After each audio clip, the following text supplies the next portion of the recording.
Namaskar to all Pharma Professional Advisors Association member, PPA members, and I am very thankful to the all person.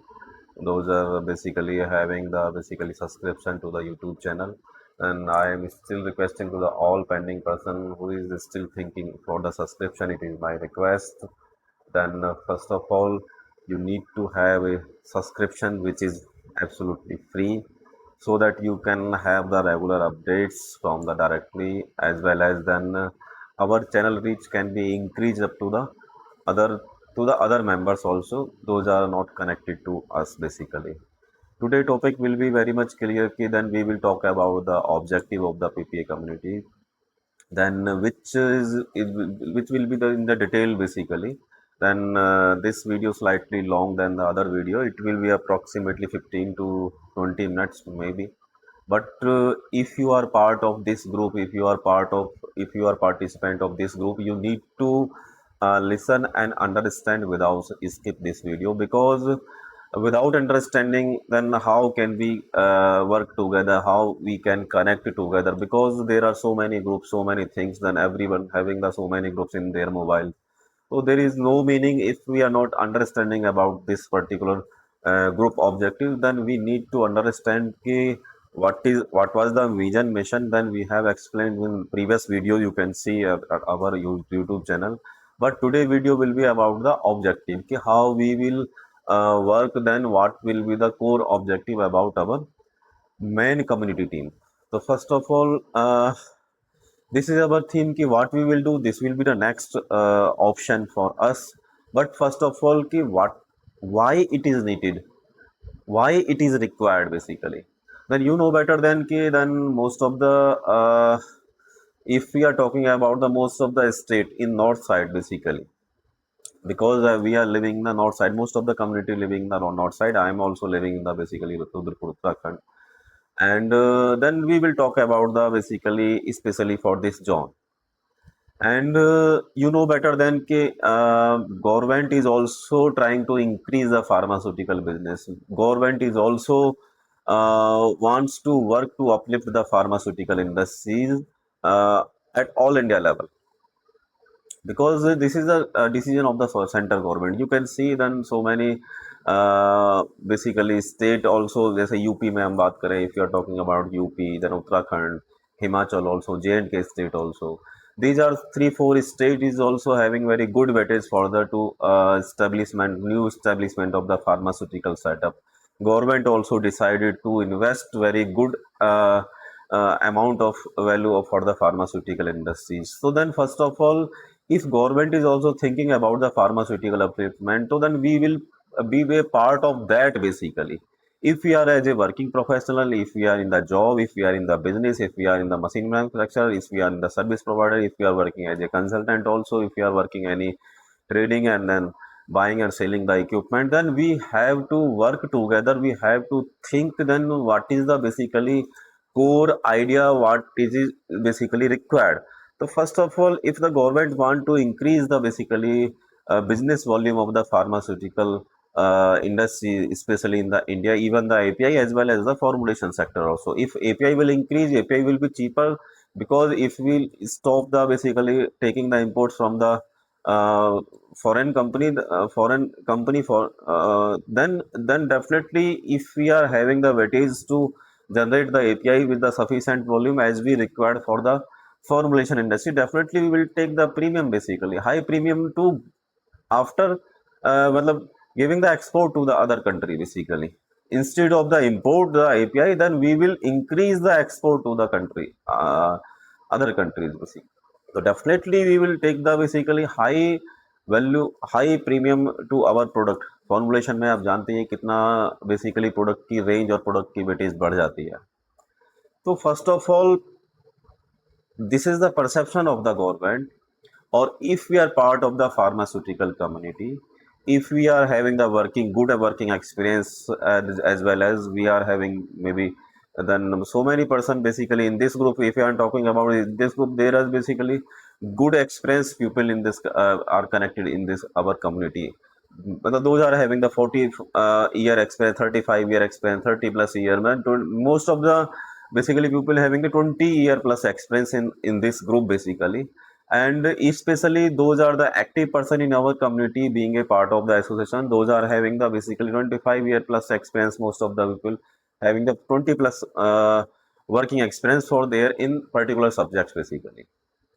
We are having the basically expert team, very senior team. Those are having the good perception, and time to time they gives to update to me, they gives the feedback to me कि how it need to be run the things basically. मतलब what we can do for the further next step. तो this type of the इस तरह से हम एक दूसरे की सलाह से, एक दूसरे के गाइडेंस से then we are here in front of you basically, आपके सामने हैं। और आज का जो टॉपिक है मैं उसी पे आना चाहूँगा कि if you are talking about the objective of the pharma professional advisor association, तो this is a basically gesture to the empowering pharma industries with the technical excellence and professional governance। तो इसमें हम फार्मास्यूटिकल इंडस्ट्रीज को technical excellence और professional governance से basically empower करने के लिए हम कमिटेड हैं। ये हमारा एक टैगलाइन। हम बात करें अबाउट पीपीए कम्युनिटी की बात करें, professional, this is a basically purely professional advisory body for the pharma and allied industry. ये एक एडवाइजरी एसोसिएशन है जो फार्मा और एलाइड इंडस्ट्री जो उससे जुड़ी हुई इंडस्ट्रीज हैं उनको एक एडवाइजरी और ट्रेनिंग देने के लिए। Focus on the technical excellence and compliance. यदि हम बात करें तो जो टेक्निकल एक्सेलेंस है उनका हम उन पे हमारा फोकस का एक एजेंडा रहेगा, फोकस का एक ओरिएंटेशन रहेगा और उनकी कंप्लायंस के रिलेटेड। नेक्स्ट है support organisations with training and consulting. जो भी ऑर्गेनाइजेशन है, जो रेस्पेक्टिव ऑर्गेनाइजेशन है, उनको हमें सपोर्ट करना है ट्रेनिंग और कंसल्टिंग सर्विसेज के द्वारा। विजन एंड मिशन का थोड़ा सा हम यदि यहाँ पे क्लू एक थोड़ा सा रखें, एक मतलब टैग लाइन रखें, तो इसमें क्या है, to uplift the pharmaceutical industry standard globally. जब हम यहाँ पे वर्क करेंगे तो हमारी कंपनी का जो नाम होगा, भले ही हम इंडिया में बिजनेस ऑपरेट कर रहे हैं, if you are having the plant in India, तो then definitely our business if you are मतलब if you are giving the export to the other country, तो हमारा ग्लोबली इस्टेब्लिशमेंट तो होने ही वाली है। तो ग्लोबली का मतलब ये नहीं कि आपका प्लांट यदि बाहर, मैन्युफैक्चरिंग प्लांट बाहर होगा तभी आप ग्लोबली कहलाएंगे, इंडिया में रह के भी ग्लोबली आप बिजनेस कर ही सकते हैं, उसको बोला है हमने। To provide the expert driven technical guidance, कि जो हमारे पास में एसएमईज हैं उनके द्वारा जो गाइडेंस मिलेंगे, जो टेक्निकल एक्सपर्ट जिनके पास में अच्छा खासा एक्सपोजर है, जो और इंडस्ट्रीज के लिए बहुत यूजफुल और फ्रूटफुल हो सकता है, उस तरह के लोग हमारे साथ में हैं। और हर लेवल की, हर प्रकार की एसएमईज के अच्छे लोग हमारे साथ एसोसिएट हुए हैं, क्योंकि उनके माइंड में कहीं ना कहीं ये है कि उनको कुछ हटके करना है, कुछ डिफरेंट करना है, कुछ बेटर करना है। This is a time to have some मतलब good weightage about the pharmaceutical industry. फिर इसकी नेक्स्ट इसकी बात करें तो to build skill professional through the training. जब हम फार्मास्यूटिकल इंडस्ट्रीज को सर्विस देंगे तो हम वहाँ पे जो प्रोफेशनल है, जो टेक्निकल टीम है, उनके साथ में हम उनकी जो स्किल्ड है, जो स्किलनेस की बात करें तो उनको इन्हेंस करके, स्किल को इन्हेंस करके ट्रेनिंग के थ्रू उनको अच्छे स्किल्ड प्रोफेशनल बनाने के लिए हम कमिटेड हैं। नेक्स्ट बात करें कोर सर्विसेज की बात करें। कोर सर्विसेज में क्या रहेगा, technical and motivational training programmes. कि हमारी जब बात होती है कि जब हमें किसी इंडस्ट्रीज को अपलिफ्ट करना है तो then definitely there is a good part of for the training in terms of the technical as well as motivational also. If we are not motivated about our work, about our job work, about our company, about our organization, about our policies, about our do and don'ts in the company, then definitely we can't go for the basically on the right track as well as the as per requirement for the industries. So first of all we need to have a required motivation in the company in terms of the company policy, in terms of the company vision, mission, then each and every aspects. So technical things, core technical things is something different, but to take the technical responsibility we should have a sufficient motivation in the each and every employee, even the helper level to up to the GM, then VP level also. Motivation is the backbone of the industry. If employees having the much competency about the technically, about the good education, good experience in your industry, if employees are not motivated in your company, then your company cannot be grow basically as per your expectation. This is a basically real truth. You need to understand. Then if your industries can't grow as per your basically expectation because of non motivation, because of lack of the motivation in your industry. So first of all, if we are talking about the technical training, then technical training is also must to run the industries as per your requirement, but motivational training is also must, because motivation work to the basically हर level पे हर स्तर पे काम करता है, और this is the core part to enhance the technical skill of your employ, which is the hidden basically, which is unutilize efficiency, unutilize performance, which is hidden in the thinking of the employee. We need to have, we need to check, we need to absorb कि what is the basically crux of this particular employee, कि particular employee की strength क्या है, core values क्या है, वो क्या चाहता है, क्या उसकी समस्याएं हैं, किस तरह से वो काम कर सकता है, कहीं उसको गलत काम के लिए डिप्यूट तो नहीं किया हुआ. This type of the evaluation is the part of the motivational training. Motivational is not only motivational is respective of the work basically. काम के अगेंस्ट, काम के साथ में, काम के लिए जो चीजें, जो सोच आपकी या एम्प्लॉय की होनी चाहिए, उसकी बात यहाँ पे हो रही है. यहाँ पे मोटिवेशनल का मतलब कोई ऐसी अच्छी अच्छी बातें, कोई बड़ी बड़ी किताबों में लिखे जाने वाली बातों की बात नहीं हो रही है. यहाँ पे मोटिवेशन की बात वो हो रही है कि जो एम्प्लॉय को डे टू डे की जर्नी में, डे टू डे के रूटीन वर्क में वो पता होना चाहिए, वो उसको जील होना चाहिए, वो सोच होनी चाहिए टू मतलब टू अगेंस्ट हिज वर्क, उसके लिए जो उसके सपोर्ट, उसके उसमें जो काम है बेसिकली, जो अगेंस्ट उसके, जो उसके लिए जो काम दिया हुआ है, जो उसकी जेडी है, जॉब डिस्क्रिप्शन है, जॉब रेस्पॉन्सिबिलिटी है, उसके लिए उसको पता होना चाहिए और उसको वो चीज एक्सेप्ट होनी चाहिए.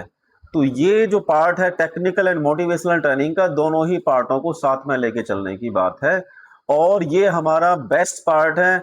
हम इसको सबसे ज्यादा प्रमोट करेंगे, टेक्निकल को और मोटिवेशनल को, इसके साथ में बाकी सारी चीजें चलती हैं. जीएमपी एंड कंप्लायंस कंसल्टेंट की, this is a part of that basically. जब बात आती है पहले टेक्निकल और मोटिवेशनली, हमारी कंपनी में प्रोग्राम नहीं है, हम उसकी इफेक्टिवनेस नहीं जान पा रहे हैं, तो जीएमपी एंड कंप्लायंस की तो बात ही छोड़ दीजिए. तो but this is our core service basically. Then leadership and development programme also. Leadership की और डेवलपमेंट प्रोग्राम की बात करें कि जो रियल लीडरशिप है, रियल डेवलपमेंट के जो प्रोग्राम जो ग्राउंड लेवल के होने वाले हैं, उसमें हमारी भूमिका बहुत अहम रहने वाली है कि आपकी कंपनी में that type of the leader, if as per your expectation, then we have to develop, और we can develop basically after the training program, after the motivational and then technical training program. तो जो leadership निकलती है वो किससे निकलती है? Motivation और टेक्निकल का एक कॉम्बो होता है, वो लीडरशिप होती है. कि लीडरशिप का मतलब है कि टेक्निकल भी समझें हम, और एथिक्स भी समझें, सिद्धांत भी समझें, और सिद्धांतों को माने भी बेसिकली. फिर बात आती है इंडस्ट्रियल वर्कशॉप एंड सेमिनार. तो जो इंडस्ट्रियल वर्कशॉप और सेमिनार जो हमारी रेगुलर रहेंगे, इसके अलावा जैसे ट्रेनिंग रूम ट्रेनिंग तो हमारा ट्रेनिंग उसका पार्ट हो गया, इसके अलावा जो वर्कशॉप और सेमिनार वाला जो सेगमेंट रहेगा कि किसी को फुल डे का सेमिनार कराना है या किसी को ऑडिटोरियम ट्रेनिंग करानी है, सेमिनार कराना है, इस लेवल पे भी हमारी जो कम्युनिटी, हमारा जो एसोसिएशन है, बहुत अच्छे से इस चीज को निभाएगा और इसके लिए बहुत अच्छे से कमिटेड है.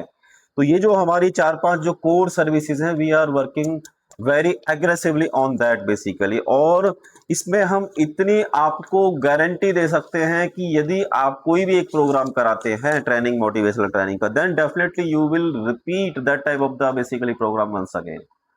बिकॉज आप बहुत सारी चीजें आप देखते रहते हैं, करते रहते हैं, लेकिन जब तक आप कुछ हट के सोचेंगे नहीं, जब तक कुछ हट के कराने की नहीं सोचेंगे, आपके अंदर, आपकी कंपनी में कोई चमत्कार नहीं होने वाला. वही रूटीन जो है चलता रहता है. एम्प्लॉयज अपनी दिहाड़ी मजदूरी करते हैं, दिहाड़ी लगाते हैं, कंपनी में जाते हैं, आते हैं, आप चिल्लम चिल्ली करते हैं, ना क्वालिटी की प्रॉब्लम सॉल्व होती हैं, ना ही आपकी आउटपुट बढ़ती है, आप इंक्रीमेंट देने की हैसियत में नहीं होते, एम्प्लॉय छोड़ने की हैसियत में नहीं होते, आप भी मजबूर हैं और एम्प्लॉय भी मजबूर है, लेकिन चल रहे हैं एक दूसरे के साथ में. क्यों? क्योंकि अब चलना है, क्या करेंगे, यदि आपकी इंडस्ट्रीज की ग्रोथ रुक गई है, ऐसे चल रही है या डाउन जा रही है, तो आप लॉस में ही हैं। आप यदि ऐसे भी चल रहे हैं ना, तो भी आप अपने आप को लॉस में मानिए, क्योंकि ऑन एन एवरेज यदि जिस तरह से महंगाई का सिनेरियो बढ़ रहा है, 8-10% की रूटीन ग्रोथ तो एम्प्लॉयज को चाहिए हर साल। जो महंगाई का स्तर है, कम से कम 10-12%, 15% का रूटीन इंक्रीमेंट कम से कम चाहिए। यदि आपकी ग्रोथ उतनी भी नहीं है उस लेवल पे, with in terms of the volume, in terms of the quality, तो आप तो लॉस में ही है फिर। और कुछ लोग अपने आप को सोच लेते हैं कि हम तो 400 करोड़ पे ऑपरेट कर रहे हैं पिछले 2 साल से, 3 साल से, और 400 को 500 करोड़ पे कर ही रहे हैं आराम से, कोई प्रॉब्लम नहीं है। प्रॉब्लम है बेसिकली आपकी सोच में, क्योंकि आप अपने आप को अपलिफ्ट नहीं करना चाहते, आप अपने आप को अपग्रेड नहीं करना चाहते। तो जो आपकी बेसिकली ये इस तरह की जो सोच है, इसको थोड़ा सा चेंज करिए। चेंज कब होगी वो? जब आप खुद चेंज होंगे। जो हमारा ऑर्गेनाइजेशन स्ट्रक्चर ओवरव्यू है, उसमें कि स्ट्रॉन्ग लीडरशिप हायरार्की रहेगी, डेडिकेटेड बिजनेस डिविजन्स की, हमारे पास में जो बिजनेस के डिविजन्स हैं, अलग अलग डिविजन्स रहने वाले हैं, जिसमें कि 7 डिवीजन हमने बेसिकली क्रॉप किए हैं अभी इनिशियल लेवल पे। पहला डिवीजन की मैं बात करूं, pharma formulation division. Next division है API bulk drug division. Next division है आयुर्वेदिक फॉर्मुलेशन डिवीजन। नेक्स्ट है न्यूट्रास्यूटिकल डिवीजन। नेक्स्ट है medical devices division. Next FMCG division. And seventh जो डिवीजन है कॉस्मेटिक डिवीजन। तो ये जो डिवीजन्स हैं हमारे, इन पे हमारी इस डेडिकेटेड बिजनेस डिवीजन, इनके डेडिकेटेड लीडर रहेंगे, डेडिकेटेड इनके नीचे एक टीम रहेगी जो एसएमईज, मतलब जो डिपार्टमेंट वाइज आपको सपोर्ट करेगी। जिस डिपार्टमेंट के एसएमईज आपको चाहिए, उस डिपार्टमेंट के हिसाब से आपके पास में टीम मेंबर आएगा। Centralise technical and compliance function, हमारी जितनी भी टीम होगी, जितना भी हमारा बेसिकली एक स्ट्रक्चर डेवलप होगा, ये 60-65 बंदों तक का स्ट्रक्चर हमारे ऑर्गेनाइजेशन का जाएगा कम से कम। और इसमें सभी इंडस्ट्रीज के लोग रहेंगे और सभी इंडस्ट्रीज के जो एसोसिएशन मेंबर रहेंगे, इतने तक ये स्ट्रक्चर मिनिमम अभी जाने वाला है। तो इसमें 60-65 बंदों की जो सेंट्रलाइज टीम होगी, उसको उसका कंट्रोल सेंट्रल उससे होने वाला है, जो कॉमन सेंट्रल टीम है हमारी। एंड पूरे कंप्लाइंस फंक्शन और technical function, advisory board with industrial expert, जो एडवाइजरी बोर्ड होगी इंडस्ट्रियल एक्सपर्ट की, वो भी इसमें गठित रहने वाली है और आपको उस लेवल से सपोर्ट मिलने वाली है। बिजनेस डिवीजन जैसे मैंने आपको बता ही दिया ऑलरेडी, 7 डिवीजन में हम काम करने वाले हैं इनिशियल लेवल पे। टेक्निकल फंक्शन की हम बात करें, जैसे हमारे यदि ये जो डिवीजन है, इन डिवीजन में किस किस डिपार्टमेंट पे हम काम करेंगे, उसमें हमारे पास में जैसे प्रोडक्शन डिपार्टमेंट की एक्सपर्टाइज होगी बंदों के पास में, QA department, QC department, engineering and maintenance department, R and D department and regulatory affairs RA department. तो ये 7 डिपार्टमेंटों के एक्सपर्टाइज के लेवल पे आपको core service, core technical training, core आपको सर्विस मिलने वाली है इस चीज पे। हमारे जो कोर फंक्शन रहने वाले हैं, कोर फंक्शन की हम बात करें, core technical function, advising to the functional core technical team, validation and qualification process, production process and utilities, clean utilities concept, EHS, ESG and CSR activity working concept, regulatory compliance and audit. तो ये चीजें हो गई। साथ में आपके supply chain and logistic में भी आपको सपोर्ट मिलेगी, IT एंड डाटा इंटीग्रिटी में भी आपको सपोर्ट मिलेगी, क्योंकि ये सब हमारे पास में एसएमईज हैं और एसएमईज जुड़ भी रहे हैं, क्योंकि सबको कहीं ना कहीं थोड़ा सा एक अर्निंग सोर्स भी चाहिए और अपनी नॉलेज को यूटिलाइज करने के लिए एक प्लेटफॉर्म भी चाहिए। और ये कोई गलत बात नहीं है यदि हम अपनी नॉलेज को इनहेंस करने के लिए और कुछ पार्ट टाइम अर्निंग करने के लिए अपने लिए यदि कुछ करते हैं, तो इससे मेरे ख्याल से करंट ऑर्गेनाइजेशन को भी कोई इसमें आपत्ति नहीं होनी चाहिए, क्योंकि उनके एम्प्लॉय यदि कुछ एडवांस कर रहे हैं, लोग तो अपने एम्प्लॉय को एजुकेशन के लिए भेजते हैं, एजुकेशन करवाते हैं, ट्रेनिंग प्रोग्राम में एसोसिएट करवाते हैं। यदि उनके एम्प्लॉय अच्छे खासे ट्रेनर बन जाते हैं, अच्छे खासे एडवाइजर बन जाते हैं हमारी एसोसिएशन में आने के बाद में, तो मेरे ख्याल से ये उनकी अपनी इंडस्ट्रीज के लिए भी एक अच्छा पार्ट है। और वो वर्स एंड वाइल रहेगा कि महीने में किसी को एक बार कभी किसी ट्रेनिंग पे जाना पड़ रहा है, या 2 महीने में एक बार जाना पड़ रहा है, या 15 दिन में एक बार जाना पड़ रहा है, क्योंकि इतने सारे बंदे हैं, इतने सारे एसएमईज रहेंगे, तो किसका टर्न कब आएगा, किस तरह से आएगा, वो बड़ा एक उस तरह से रहने वाला है। ऐसा नहीं कि यदि कोई एम्प्लॉय इस तरह से हमारे साथ एसोसिएटेड है तो वो एक अपनी चॉइस के ऊपर है, उसकी चॉइस है कुछ एक्स्ट्रा करने की, एक्स्ट्रा सीखने की, तो वो हमारे साथ एसोसिएटेड है। तो ये एक हमारी पूरी की पूरी एक कम्युनिटी का जो हमने ये एसोसिएशन बनाई है, इसका ये कि डिटेल रिव्यू है, डिटेल एक पार्ट है, और आप इसको अंडरस्टैंड करते हुए हमारी कम्युनिटी के साथ में आप इंक्वायरी डाल सकते हैं। और जो भी आपको ट्रेनिंग प्रोग्राम है, चीजें हैं, हाँ जो सर्विसेज हैं, एडवाइजरी है, ट्रेनिंग है, उनका कुछ चार्ज रहेगा, बहुत नॉमिनल सा चार्ज रहेगा। ऐसा नहीं कि आपके सामने ऐसा चार्ज दे दिया जाएगा, ऐसा चार्ज आपको बता दिया जाएगा कि जो आप नहीं दे पाएंगे। लेकिन जो मीडियम स्केल की कंपनियां, मीडियम स्केल से नीचे की कंपनियां, उनको बहुत ज्यादा जरूरत है इस तरह के एक्सपर्ट टीम की, एडवाइजरी टीम की, क्योंकि वो लोगों के पास में अपनी इन हाउस टीम नहीं होती है, और उनको काम बहुत करने होते हैं। उनको आरए का भी काम करना है, रेगुलेटरी का भी करना है, ऑडिट कंप्लायंस, डॉक्यूमेंटेशन, उसको स्ट्रक्चर भी देखना है, आपको उनको फैसिलिटी भी देखनी है।